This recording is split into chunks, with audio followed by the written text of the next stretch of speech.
کہ میں آسمان کو مانتا ہوں لیکن جو آسمان میرے گھر پر ہے اس کو نہیں مانتا ہوں تو احمق ہے، بیوقوف ہے۔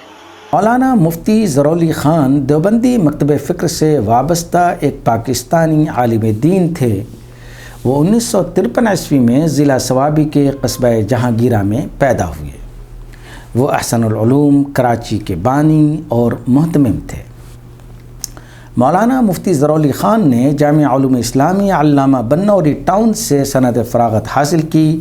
مولانا یوسف بنوری، مولانا عبداللہ کاکا خیل جیسے اکابرین علماء آپ کے اساتذہ میں شامل تھے۔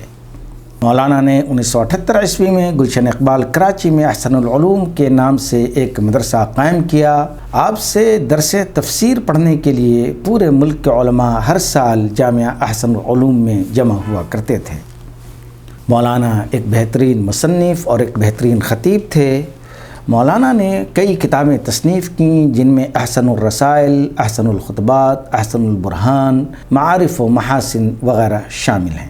مولانا مفتی ظہرعلی خان 7 نومبر 2020 کو کراچی میں کورنگی روڈ پر واقع انڈوس اسپتال میں اپنے خالق حقیقی سے جا ملے۔ اللہ تعالیٰ مولانا کی خدمات کو قبول فرمائے، آمین۔